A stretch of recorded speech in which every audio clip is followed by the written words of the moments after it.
you're very, very strong on ownership of whatever it is the black experience, and ultimately shouldn't be commentating on it. Now, here's what I want to ask you, because I know you're very, very strong on ownership of whatever it is you're doing.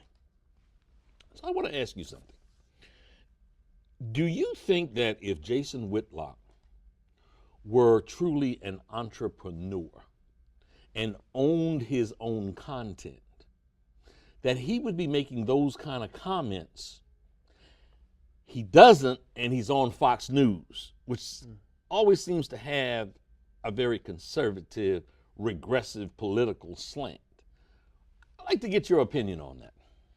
Well, let's just be clear. We always have to kind of know, in business, media, all that. We need to know, who the pimp is and who the hoe is. Who's the puppet master. Mm-hmm. I don't know a whole lot of people who are able to survive in a white supremacist institution like Fox News without bowing at the feet of white supremacy. A system is not typically going to reward anybody, especially a black man, for defying and rejecting and challenging that system. So the part of the reason for Jason's extreme success within Fox and all that, and so you can say about some other commentators out here, the reason for his success is because he fits well with an organization that is clearly, undeniably, without question, built on a foundation of white supremacy.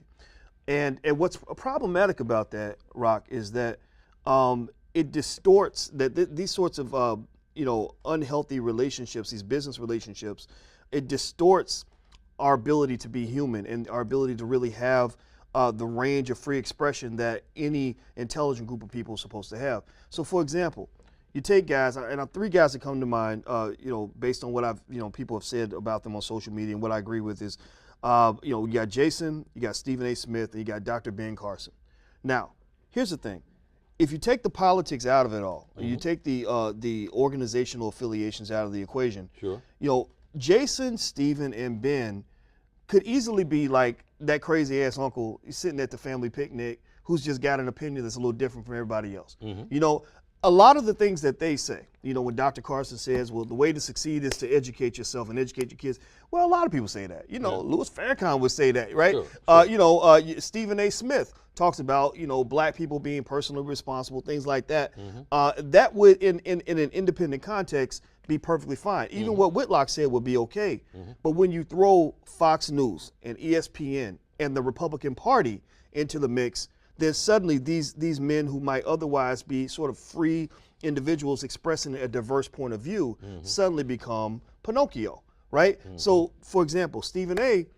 Is a guy who, unfortunately, and again, I like Stephen A. I really do. I really love his sports analysis. But when he starts talking about race, the equation starts to become imbalanced. It's like, okay, black people need to do better, and this is what you're doing wrong. But when it comes to white people, his voice suddenly gets lower. Well, blah, blah, blah. He won't criticize white folks the way he'll criticize black folks. He won't attack them and challenge them the way he'll challenge us.